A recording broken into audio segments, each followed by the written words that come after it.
लगातार पांचवी बार नीतिगत दरों में कोई बदलाव नहीं करके भारतीय रिजर्व बैंक ने मौद्रिक नीति में उदार रुख बनाए रखा है। मौद्रिक नीति समिति ने चालू वित्त वर्ष की पहली बैठक में उन सभी कदमों पर जोर दिया है जो अर्थव्यवस्था में तेजी लाने के लिए जरूरी समझे जा रहे हैं। इस वक्त बड़ी चुनौती पिछले एक साल में ध्वस्त हुई अर्थव्यवस्था को फिर से खड़ा करने की है। ऐसे में केंद्रीय बैंक फूंक फूंक कर कदम बढ़ा रहा है। अभी रेपो रेट 4% और रिवर्स रेपो रेट 3.35% पर ही बनी रहेगी। पिछले 1.5 दशक में ऐसा पहली बार हुआ है जब 8 महीने से रेपो और रिवर्स रेपो दरें अपने न्यूनतम स्तर पर है। लेकिन इस वक्त आरबीआई की बड़ी चिंता वित्तीय स्थिरता को लेकर है। अर्थव्यवस्था के कई मोर्चे एक साथ साधने हैं। ज़्यादातर राज्यों की माली हालत खस्ता है, महंगाई रुला रही है। ऐसे में नीतिगत दरों में फ़िलहाल और कमी की गुंजाइश बन नहीं सकती थी। हालांकि मौद्रिक नीति समिति ने ज़रूरत पड़ने पर इसमें कटौती का विकल्प खुला रखा है। इसमें कोई संदेह नहीं कि संक्रमण की दूसरी लहर में जिस तेज़ी से मामले बढ़ रहे हैं उससे अर्थव्यवस्था के लिए नए संकट खड़े हो सकते हैं। इसका असर शेयर बाजार समिति ज़्यादातर क्षेत्रों और बाजारों में बन रहे अनिश्चितता के माहौल के रूप में देखने को मिल रहा है। संक्रमण के बढ़ते मामलों की वजह से कई शहरों में फिर से कड़े प्रतिबंध लगाने पड़े हैं।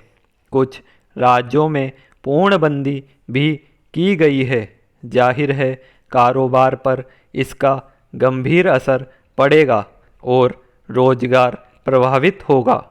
ऐसे में अर्थव्यवस्था में वृद्धि के जो अनुमान लगाए जा रहे हैं वे निराश कर सकते हैं। हालांकि मौद्रिक नीति समिति ने चालू वित्त वर्ष में 10.5% की वृद्धि का अनुमान लगाया है।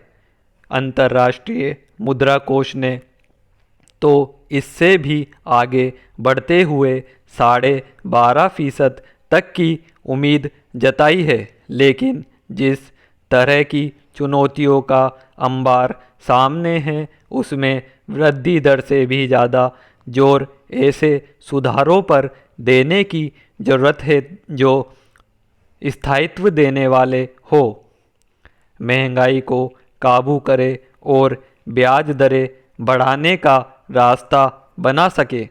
अर्थव्यवस्था में मांग पैदा न होने का संकट बरकरार है। छोटे और मझोले उद्योग मुश्किलों से उभर नहीं पाए हैं। इससे उत्पादन की भी रफ्तार नहीं पकड़ पाया है। रोजगार की स्थिति हद से ज़्यादा चिंता में डाले हुए हैं। हालांकि बड़े क्षेत्रों जैसे ऑटोमोबाइल, सीमेंट, बिजली, कोयला आदि में मांग बढ़ी है और विनिर्माण क्षेत्र में हलचल दिखने लगी है। लेकिन संक्रमण की दूसरी लहर ने फिर से जो खौफ खड़ा कर दिया है उसका सीधा और पहला असर मार्च में विनिर्माण क्षेत्र में गिरावट के रूप में देखने को मिला है। केंद्रीय बैंक इन समस्याओं से अनजान नहीं होगा, इसलिए उसने पर्याप्त नकदी सुनिश्चित करने का भरोसा दिया है ताकि उत्पादकों को कर्ज आसानी से मिल सके। नाबार्ड, सिडबी और नेशनल हाउसिंग बैंक को 50,000 करोड़ की मदद देने के पीछे भी यही मकसद है।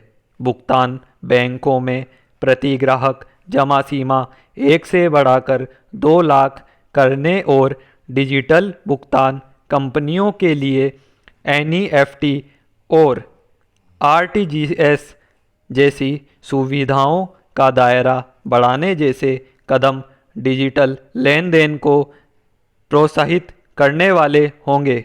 इसकी ज़रूरत भी महसूस की जा रही थी।